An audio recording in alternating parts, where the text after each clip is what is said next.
Well, good day, good morning, good evening.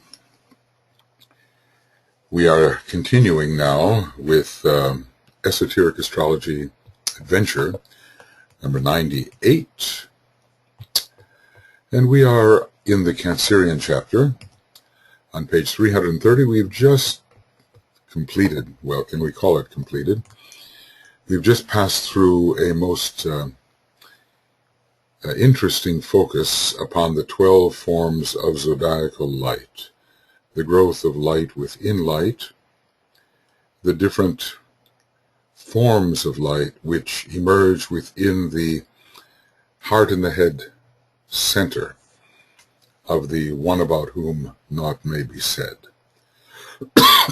Because that's what the circle of zodiacal constellations is.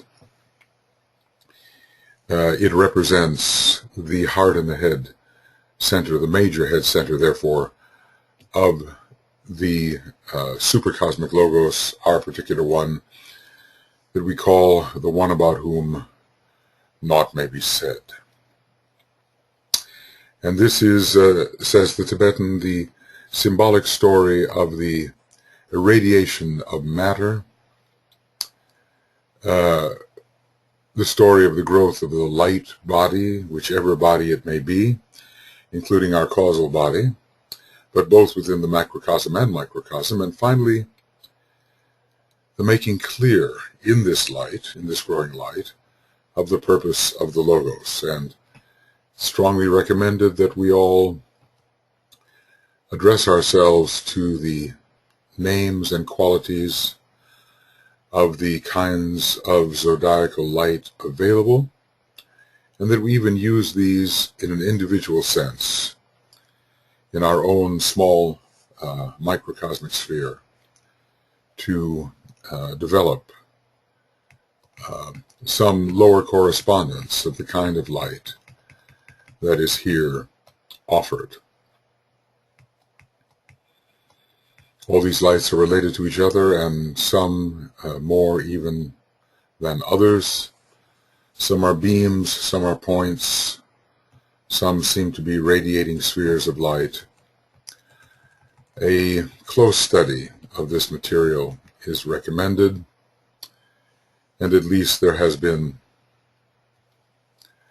a hint or two given about the way of approaching and understanding of this type of light. So now we begin with adventure number 98. I guess it's an adventure to see what new ideas or associations may emerge in the context of this commentary. I never know myself. I've studied this material a long time, of course, and have written on it and have taught it and so forth, but discover that with a close attention, word by word almost, certainly phrase by phrase and sentence by sentence, new associations arise, and these associations can sometimes be intuitively revelatory. So, the symbolic story of the irradiation of matter, and the Tibetan goes on to say, it is because speaking in parables, it's about all he can do here. I mean, we certainly do not qualify to be exposed to the teaching of the higher initiations in which the true hyperphysics of this zodiacal light is revealed. So he has to speak in parables and symbolically. It is because speaking in parables, the light of Cancer is only diffused, vague and inchoate, that the influences of the first ray of focused intention and of purposeful will, and of the second ray, love wisdom, recognize duality, and gain experience, are found to be missing. Well, I suppose if we look at the normal rulers of the cardinal cross, even though it is the cross of the spirit, we will find in Aries no focally first ray planet, in Cancer none, in Libra Venus and Saturn. Saturn carries the first ray, as does Uranus, but not as it is usually considered a carrier of the third ray, and not in Capricorn. So what he says here about Cancer missing the first ray might have to be said about the other signs on the cardinal cross also missing the first ray, unless we want to count, for instance, the higher ray of Mars as the first ray, a monadic ray of Uranus, the first ray, a certain aspect of Saturn on the first ray. What could it be? The personality of Saturn, perhaps? But these are not usually the rays we consider in terms of these planets. So all of the signs on the cardinal cross do not seem associated with the first ray, although, because it is the cross of spirit, perhaps the higher vehicles, the monadic vehicle, for instance, perhaps in relation to Mars and certainly in relation to Uranus, and to a degree in relation to Saturn, can be considered. There is the question about the soul ray of Saturn, probably the third ray, and its monadic ray is certainly the third ray. Where does the first ray come in? Well, perhaps in its personality. I once speculated that the soul of Saturn may have been upon the first ray, and its monad upon the third, and perhaps its personality upon the seventh. It is associated with the seventh ray because it rules physical planes in general, or the seventh plane. Even the seventh cosmic plane, the cosmic physical plane, is generically ruled by Saturn, which has much association with the physical permanent atom of the solar logos. Anyway, DK tells us that the first ray and the second ray are missing from Cancer, and we have to ask, are they missing as well from the other signs of the cardinal cross? Their influences, first and second ray, are not present. This diffused, vague, inchoate light is considered to be the dark light. It has not yet come to a Leonian focus in a sharp individuality. It's a bit like the unfocused mass consciousness, which is driven hither and thither, and its representatives have not individualized their psychic nature or their psychological nature. The combination of their subtle bodies, namely the lower mind and astral nature, are not yet individualized or distinctive, as we have been taught just recently. Okay, so the influences of the first and second ray, let's just consider them in relation to Cancer at first, are not present, except insofar as love and purpose underlie all of manifestation, and so will be found to be pervasive influences, especially in this solar system, which is the system of love, representing a logos whose sole ray is that of love, and who knows, whose ultimate monadic ray may be that of the second as well. But this first and second ray, they are not focused in this sign. Only 5 rays play through this constellation. Interestingly, it's ruled by the third and seventh ray, both of them within the realm of Brahma. But again, you know, we might have to speak of the other cardinal signs in a similar manner. However, let's see, Cancer, the third and seventh ray, Aries, the first and seventh ray. I'm not speaking planetarily now, but of the rays transmitted through the constellations. Libra, third ray, Capricorn, first, third, and seventh ray. we have a notable missing of the soft line rays in the zodiacally transmitted rays. When it comes to the planets that carry rays as representatives of the constellations, then ray 6 through Mars and ray 4 through Mercury are present, but not ray 2 through Jupiter. This is true in Cancer and in all of the cardinal signs, but we'll see what he says about that. So anyway, love and purpose underlie all manifestation, but they are not focused in this sign. Only 5 rays, the Brahmic rays, play through this constellation, which even at a relatively high point of development and upon the returning wheel, preserves ever the mass relationship. For the benefit of the incarnating individual, we see the Cancerian nature, for instance, of the Dalai Lama. We know his birthday to be July 6th, and the success with which he has maintained a contact,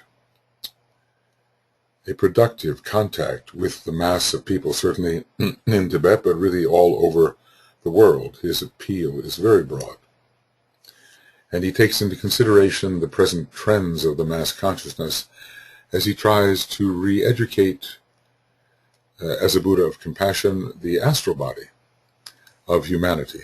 He could, of course, educate the mental body, and he does as well for certain people who can respond to that mode of thought. So the Cancerian individual preserves ever the mass relationship for the benefit of the incarnating individual, and in order to guarantee the ultimate salvation of substance itself. Here, substance is not so much used in the philosophical term as the great being that substands all things, but as the stuff of creation, the tiny lives which are molded by ideas into various forms. Cancer does have a responsibility to the lower lives. It's one of these very parental signs in that respect. Cancer and its responsibility to the lower and even lowest lives. I've talked about the lowest of the creative hierarchies, which is ruled by the moon in relation to Aquarius, but that moon rulership draws Cancer in as well, and since we're dealing with the fourth of the planes, let's see, where can we find it here? This is it. This is the Cancerian area, and in a way, when you consider the lower mind, the astral nature, the etheric nature, and the dense physical nature, the dense physical nature is number 4 and is correlated with the moon, which of the 5 non-sacred planets rules the dense outer shell, and with Cancer, the 4th sign. So the dense physical level is the 4th level, and Cancer, through numerical resonance, has a special resonance with it. So the salvation of the truly lesser lives, comprising substance in the lower worlds, is a strong responsibility of Cancer. Human beings without initiated vision, this is interesting, we oftentimes consider the individual and ask whether he is the initiate or not. Well, in a way, because we are all monads, we are all initiates. The true initiate is the monad, which is, as we have learned, the cause of creation and evolution and not its result. So here we're talking about that with which the initiate is bestowed, namely vision, and it is vision within the lower worlds. We all have vision in the higher worlds, but can we bring it through into this world of the senses, this world inherited from previous solar system, these lower worlds? Human beings without initiated vision are apt to interpret all the signs and their effects in terms of individual man. Well, this is where modern astrology finds itself focused, doesn't it?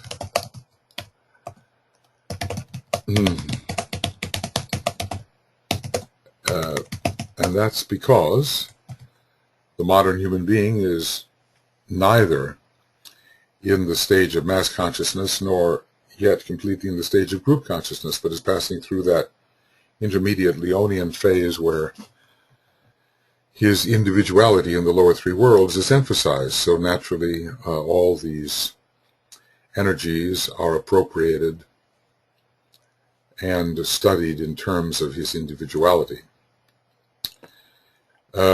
Whereas the purpose of their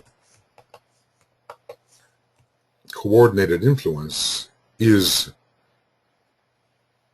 both planetary, solar, and cosmic. So the development of the individual is incidental, and the planetary, solar, and cosmic implications are not understood. But that's the beauty of the Tibetan's teaching. He does widen the picture for us so we can truly understand how these great lords of constellations influence lives which to us are much higher than we are, including the solar logoi. If you compare, let us say, a constellation lord, the lord of a constellation, and the lord of a single star, it's obvious, when considering their scope, that the lord of the constellation must be much higher, much older, more synthetic, having passed through, I suppose, a solar phase, a phase when it was the lord of a star, or the lord of a planet, and so forth. There is this ever-ascending hierarchy involving greater and greater inclusiveness of these ascending cosmic lords, and this all ends in the greatest of all cosmic lords, which we would call the universal logos, the lord of all starry systems and stars and planets, and of every form of life found within the cosmos. This truly would be the one emergent God, not the absolute, but of course still, essentially, the absolute, as there is nothing that is not infinite being in presentation, or in manifestation, or in externalization. Those are the ways we would describe it. So, a vaster type of interpretation is required here when dealing with these lords of constellations and the vehicles through which they work the constellations. The initiate who has taken the three lower initiations is occupied henceforth, and in increasing degree as the third degree is approached, with the effects of the cosmic influences upon the planet, and incidentally upon the fourth kingdom in nature. That's because we would begin to consider ourselves more as planetary beings rather than as isolated individuals. Excuse me. We can ask ourselves, have we taken our eyes off of our apparently separated individuality? Do we consider ourselves as members of groups of increasing scope? The nation, humanity, the ashram, the hierarchy, and so forth. When we identify ourselves, within what group do we find ourselves? And is our truer identity found within that group, or is it still very much focused on something that appears to be rather separative, our individual nature? So DK has widened our consideration here and allowed us to understand the way cosmic influences affect our planet, and eventually our solar system, and so forth. And those who have taken the 3 lower initiations are also involved with the higher mental study of these effects, their effects, as they produce basic and fundamental changes in the systemic life, which in turn affects our planet, its kingdoms, and also the kingdoms of within the entire solar system, and incidentally, human beings. Well, isn't this a marvelous attempt in this sentence? This is a brilliant attempt to decentralize our consciousness. We are incidentals. We human beings consider ourselves often the center of the universe, and everything revolves around us. So myopic is our vision. But from the larger perspective, we are incidentals in the greater scheme of things.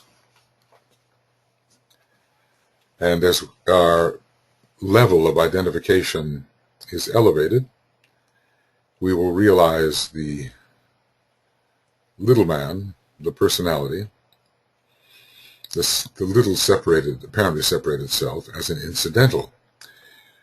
You can see from this, therefore, that as evolutionary changes are brought about, and as human and planetary and solar consciousness progressively develop, and they all are in process of development, these greater gods are developing, the influences pouring from the constellations via their intermediaries, the planets,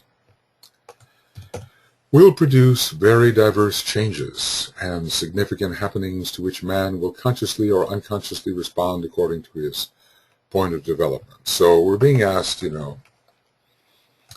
always attempt to view these processes from the larger perspective, which is the cosmic perspective, or at least systemic or planetary.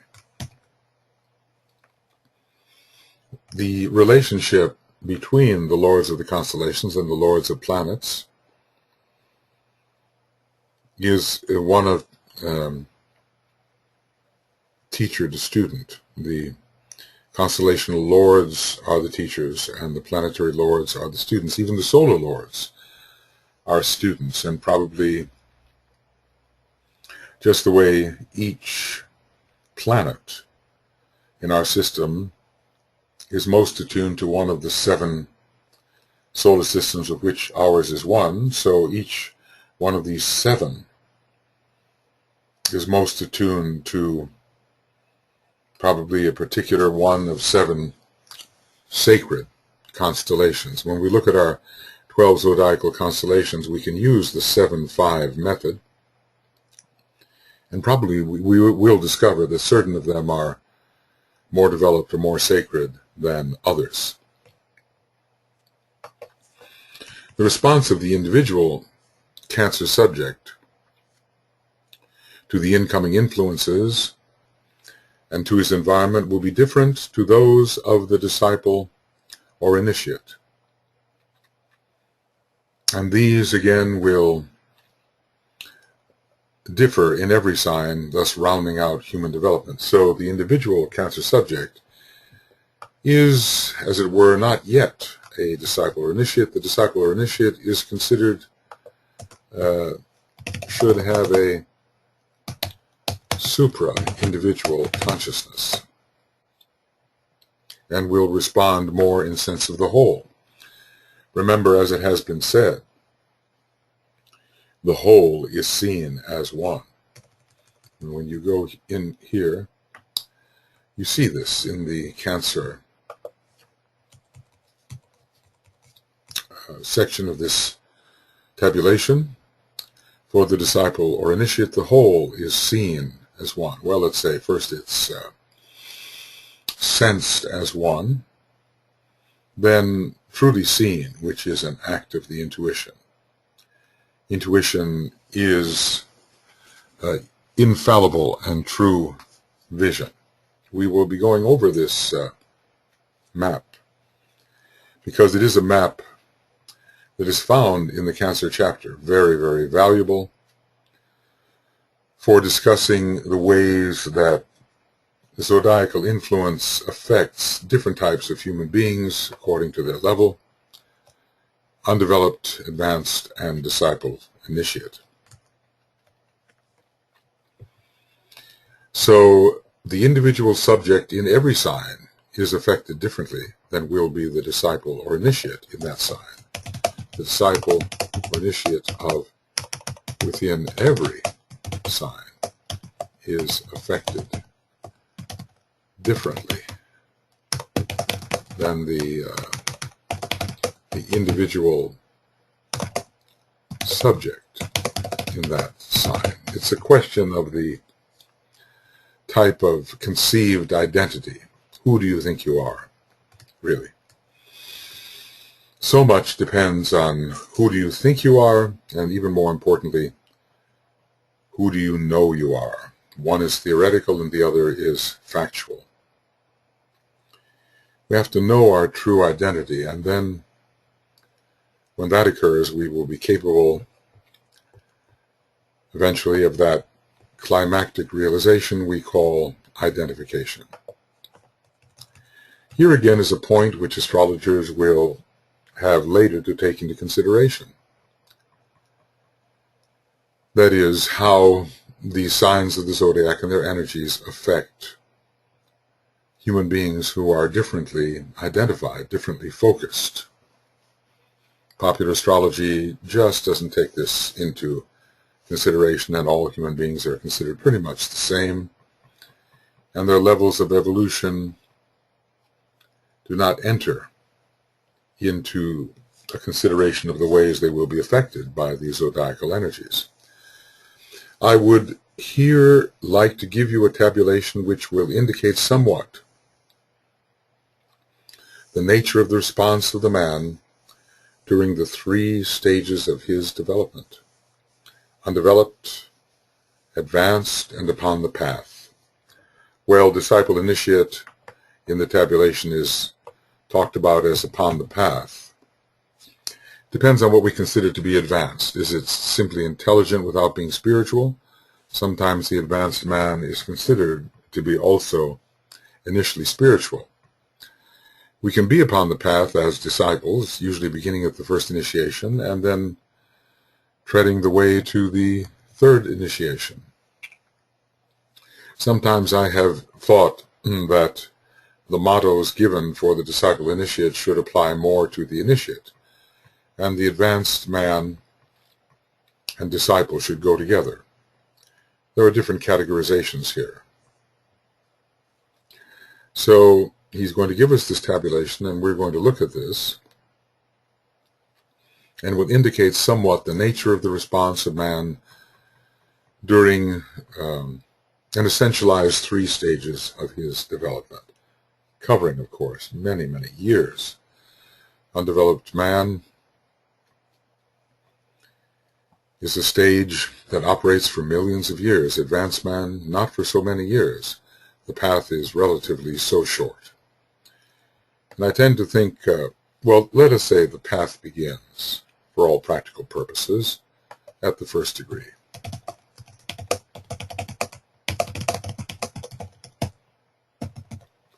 Some might say that if you're on the path of aspiration or the path of probation, you're also on the path, and this will occur before the 1st initiation. It depends on how we consider it. But generally speaking, the true path begins, and true discipleship begins at the 1st degree. Before that, we're on the probationary path, and even up to the midway point between the 1st and 2nd initiation, we could still consider it a kind of path of probation, after which there supervenes accepted discipleship. So here's the response to the various influences to which he is subjected as he enters into physical plane existence through the open door of Cancer, and proceeds then through all the signs.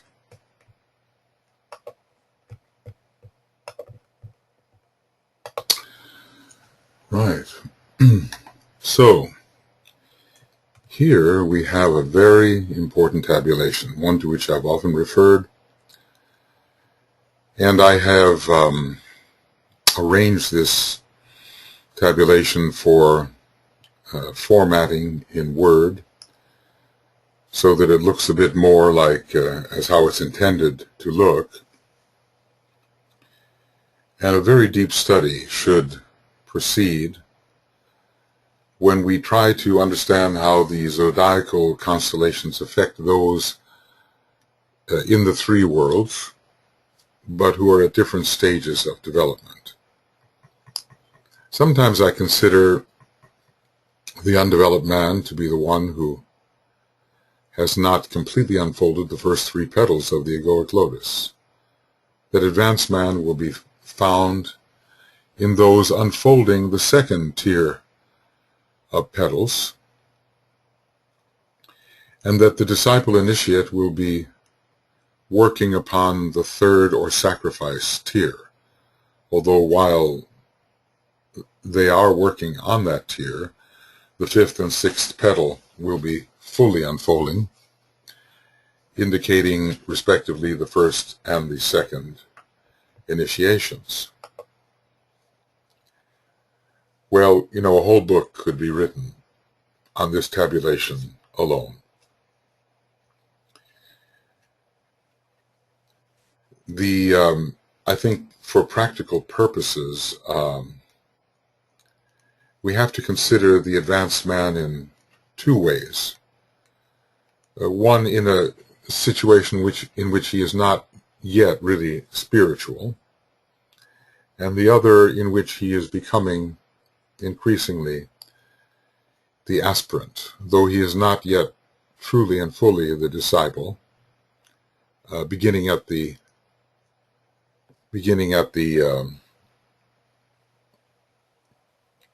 first degree. I'm not sure that it's entirely possible to lay the three levels of rulership conveniently on this map. Let's say that we understand that Aries is ruled by Mars, orthodoxly, Mercury esoterically, and Uranus hierarchically. So can we say undeveloped man Mars, advanced man Mercury, disciple initiate Uranus? Not exactly. The undeveloped man, and even the advanced man to a considerable extent, will be ruled by Mars. The advanced man begins to be ruled somewhat by Mercury, but really it is an esoteric ruler. When the advanced man reaches the stage of aspiration and steps onto the path of probation, because those on the path of probation are ever advanced men, human beings, then we will have some degree of rulership by Mercury. But the disciple is also ruled by Mercury and not, strictly speaking, by Uranus. The initiate is ruled by Uranus as well as by Mercury and Mars. So there's a differentiation which may be taking place in many instances in this category disciple initiate, where both the esoteric and hierarchical ruler will be found. And in the later stages of advanced man, we will find some rulership by the esoteric ruler, but not to any great extent. That increases as we become the disciple. The undeveloped man is always ruled by a lower expression of the orthodox ruler. In Aries, for the undeveloped man and under Mars, we have blind. The sheep has poor eyesight. Blinded by passion, blinded by desire, blind, undirected, fairly random, instinctual reaction. It's more a reaction to circumstances. The mind is not involved, even though Aries is a mental sign and there is no degree of significant planning, which would lead to the directedness of energy, or the directing of energy. So we have a type of motion here, which is motion rather than action. It doesn't have a real goal, and it is reactive, impulsive, and reactive. Energy is not wisely used. It is expressed often violently and in a somewhat indiscriminate manner. And we have the constant battles in which the lower Aries is involved under the impulse of reactivity, which is controlled by Mars. Now, millions of years later, literally millions of years later, an advanced man will be born with Aries prominent, and now the factor of planning and foreseeing, looking at potentials. We remember how the searchlight of the Logos searched for substance which might be usable to express the divine purpose, and this occurred in relation to the light of Aries, which was the light of life itself. So directedness is entering, but it is personality effort. And from the instinctual promptings which a man carries out but does not understand, we go into a phase of more conscious desire. The first phase is quite physical, quite Lemurian, if you look at it, at least in terms of the analogy. We have here a more Atlantean phase going into the Aryan phase. The truly advanced man is Aryan in his nature. And there will be a focalizing of energies. They will not be scattered in all directions. The Aries type has to be very careful about wasted energy through ill-coordinated, unplanned reactivity. Saturn falls in this sign, and so there is not the necessary control in the early days. So there is a very strong mobilized personality effort among the advanced, but not necessarily spiritual types. Desire, of course, will turn to aspiration in the later days of advancement, and the personality effort will be more towards that which the higher power or soul begins to reveal. Just think of people you know. Now, probably you don't know so many who are in the strictly undeveloped phase, but probably you know a fair number of advanced people who are becoming aspirants and are aspiring towards a higher objective, and see if some of these qualities given fit. Then the disciple initiate, really in two categories: recognition and work with the plan, either in a secondary sense or in an immediate sense.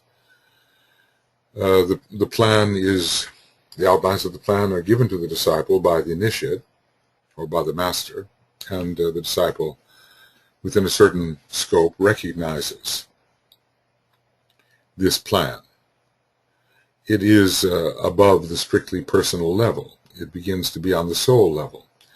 Aries is capable of a degree of impersonality and of wide vision once a certain stage is reached.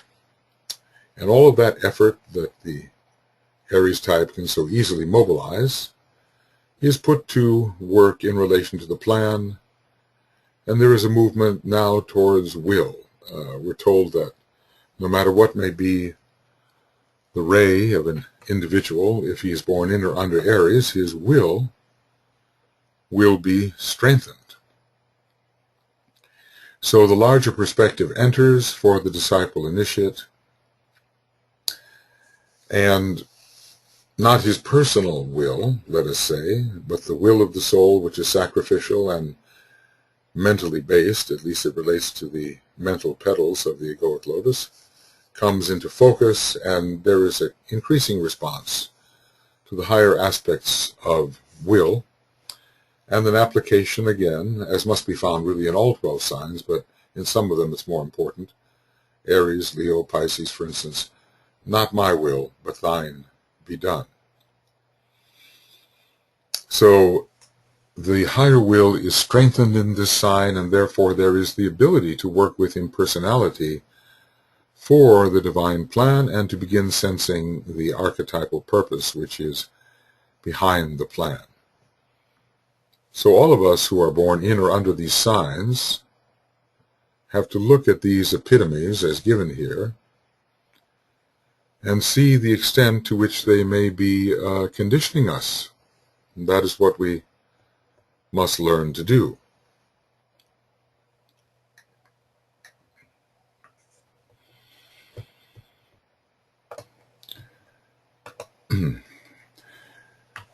Well, each one of these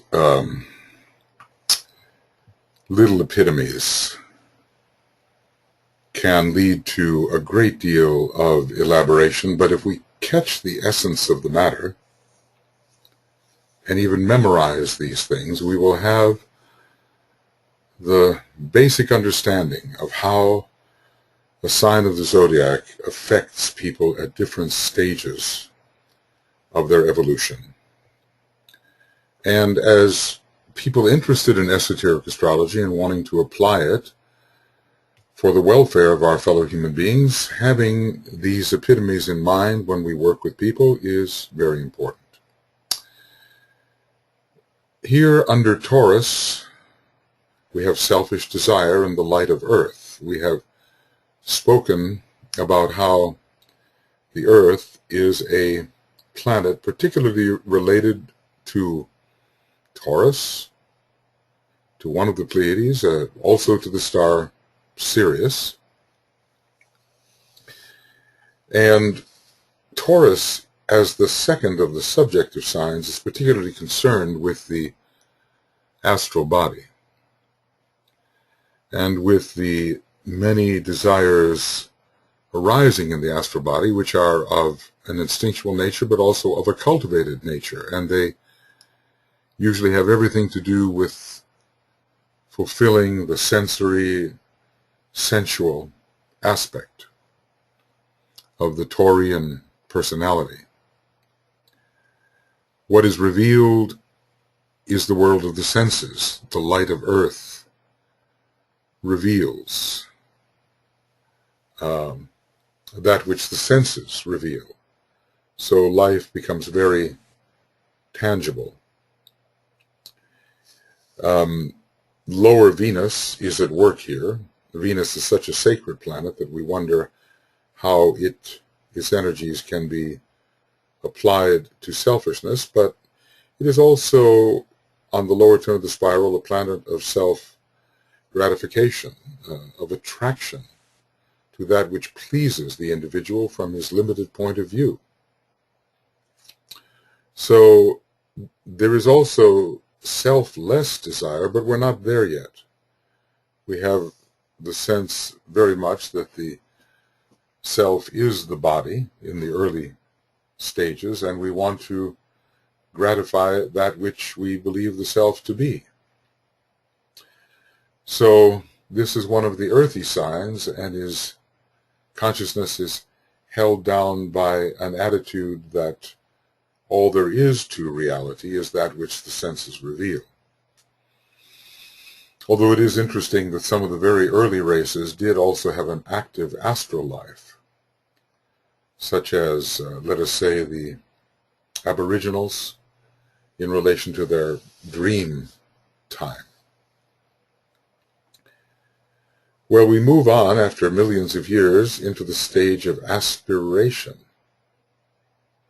Not just desire, but an elevation of desire, and the strongest form of idealistic aspiration is found in Taurus, which is really interesting. And although the Taurian individual is not considered one through whom a great deal of the energy of love expresses, this DK relates to us, we have light thrown on the energy of love.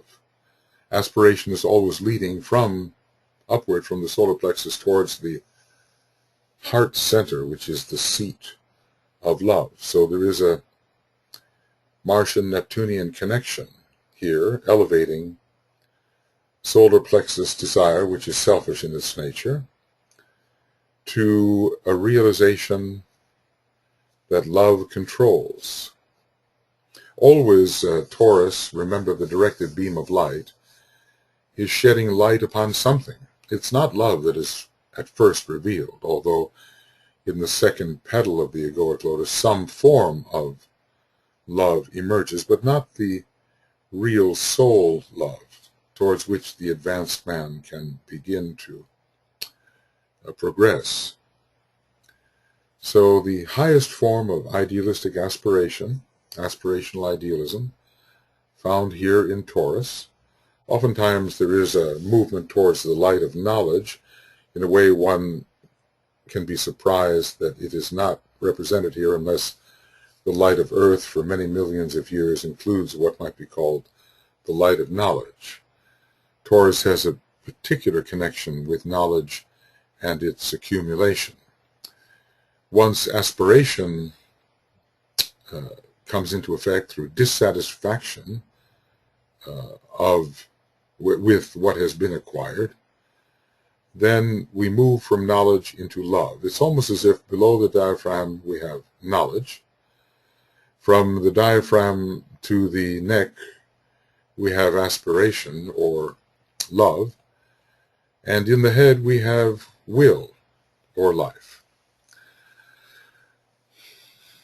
So the advanced man is eager for light, certainly for the light of knowledge, and to some degree, so it seems here, the light of love is coming into effect.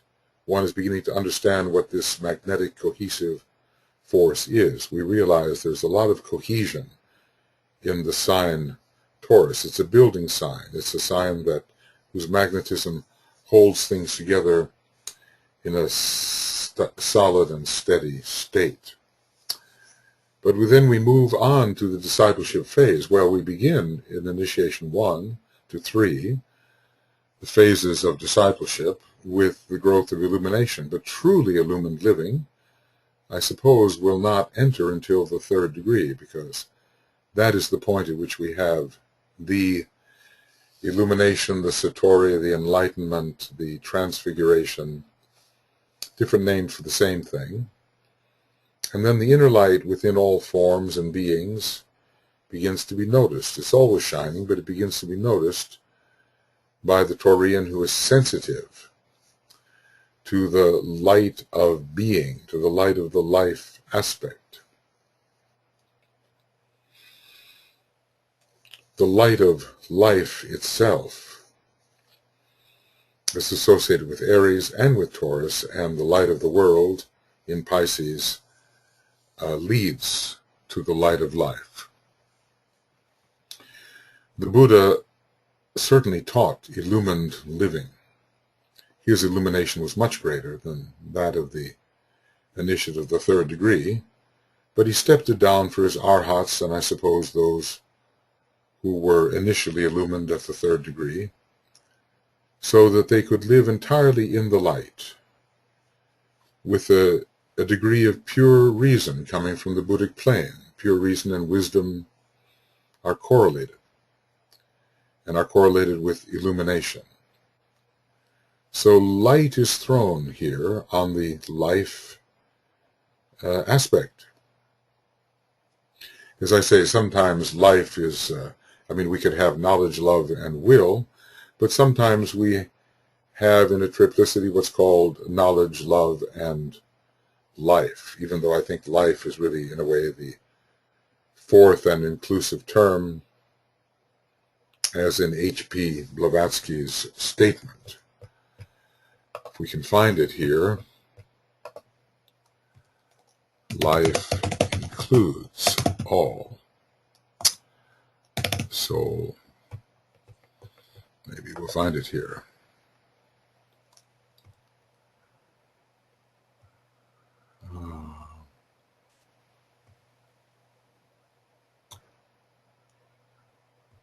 Well, I think we may have to look in a different way.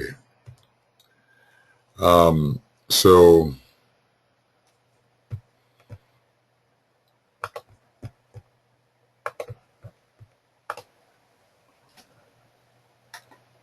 here is the quotation that I was looking for. It's one that should always be, let's say, on the tip of one's mouse, as it were. Life we look upon as the one form of existence manifesting in what is called matter, or what, incorrectly separating them, we name spirit, soul, and matter in man. Matter is the vehicle for the manifestation of soul, matter form, vehicle for soul, on this plane of existence, and soul is the vehicle on a higher plane for the manifestation of spirit, and these three are a trinity synthesized by life. Notice she differentiates here between spirit and life, which pervades them all. So life is the pervasive factor, the elevated point in the tetrahedron of spirit, soul, and matter. And I think what I should do here is sort of separate this out so it's permanently available. Would be a good thing to do for all of us, I think. So,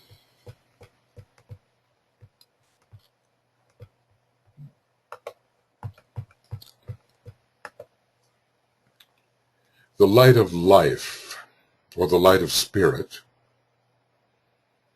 or the light of being. We should differentiate between the first efflux of life, which is spirit, the subject, the will, and life itself. But in any case, the Buddha was aware of this all-pervasive factor called pure being, or life, or suchness, that which cannot be truly described but which is, the infinite being which substands all expressions of itself. And when we have this type of illumined living, we are always aware of this medium out of which all aggregations, all apparent things have emerged. The one all-pervasive factor from which all things arose, and which essentially is all things. That's illumined living, and also having the skill and the wisdom to deal with it. I see that I forgot to mention the keynote with respect to Aries, that it turns towards Capricorn. These are the two signs of initiation. Aries eventually and Capricorn presently. Aries now influencing the seventh initiation of resurrection. It fits well. But not yet for the lower initiations, the controlling sign. Because we live on this earth and are still very earthy or earthly in our consciousness, it is the earth sign Capricorn which controls the initiatory process. This will not last forever. The beginning 1 and 10 are really the same. Aries is 1, Capricorn is 10. They are both a 1 numerologically. And the plunge into matter of Aries is in a way consummated with this sign at the summit of achievement, Capricorn. And it is a sign of, we have been told, periodic arresting. The two signs following are more universal. So the planting of the seed of spirit in matter leads towards the achievement of initiation. DK tells us about these subtle and secondary relationships between the signs. They all have their angles, This is an angle of 90 degrees, or we must traverse 270 degrees of the zodiac to get to this consummation. The two signs are closely related. I noticed that in the country in which I'm now working, the personality is ruled by Aries and the soul nature of Finland by Capricorn. So it's definitely true of this country that the Aries personality turns towards Capricorn, where it achieves initiatory consummation. Now we've looked at the three forms of light, one having to do with the personality, the light of Earth. The dense physical body of the solar logos is the lower 18 of the planetary logos, is the lower 18 subplanes, and symbolically they can be considered to be the earthy nature, since they are the dense nature of the planetary logos. So in a way, we're dealing with the light of personality. The light of love is having to do with the soul nature and also with the triadal nature through which Agni demonstrates solar fire. There's a very close connection between the spiritual triad and the soul, just as there is between the spiritual triad and the monad. The spiritual triad is generically controlled by the second ray and the first ray. The first ray in its relation to the monad, the second ray in its relation to the middle principle or the soul. Then the light of life, which is related particularly to the monad, which reveals the essence of things. Here we have the keynote. It's kind of 150 degrees. I mean, you know, if we take the distance between 0 Taurus and 0 Sagittarius, we have 150, really 210, but you can't have a 210 degree angle. You have to go backwards. In astrology, 180 is the greatest separation allowed, so moving clockwise from Taurus to Sagittarius, we have 150, the inconjunct, the quincunx aspect, which is an aspect of adjustment, therapeutic adjustment, medical adjustment. We have here a lower aspect of Taurus, where it rushes blindly until Sagittarius directs, the directing power of vision. But Taurus, of course, represents those who do not rush blindly, but who also see ahead. So we are dealing here with the usual instinctual response of Taurus, where it follows desire and is not clear in its objectives. It is prompted by instinct, by desire, even by aspiration, which can be quite violent and not necessarily clear, a vague type of aspiration for something higher.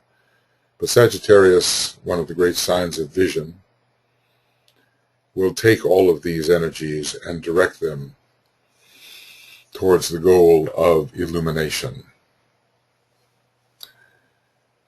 This is not to say that the Taurian energy is higher than the Sagittarian energy. It could be just the other way around. The Sagittarian type could go on many errant missions and follow many paths until the vision of Taurus helped the Sagittarian understand that the real goal is the bullseye, or the eye of the bull. And there I think we have the star Aldebaran particularly emphasized. But in any case, we are presented with the general theme of the instinctual nature of Taurus, rushing forward blindly until sufficient vision exists of the real goal to direct those powerful, impetuous energies. And Sagittarius has that vision. Okay, so here we are at the point where we can go on to 98, Esoteric Astrology 98, and we're ending Part A, and we're on page 332, and beginning of Esoteric Astrology Adventure 98B, page 332. This is a powerful and important chart, so we will take some time with it, trying to understand the deeper meanings that have been presented by these sometimes subtle relationships, such as between Aries and Capricorn, both of them constellations of the first ray and the seventh ray, though in Aries' case not the third ray, both of them constellations of will, and then the relationship between Taurus and Sagittarius, united as they are through the factor of vision. Okay.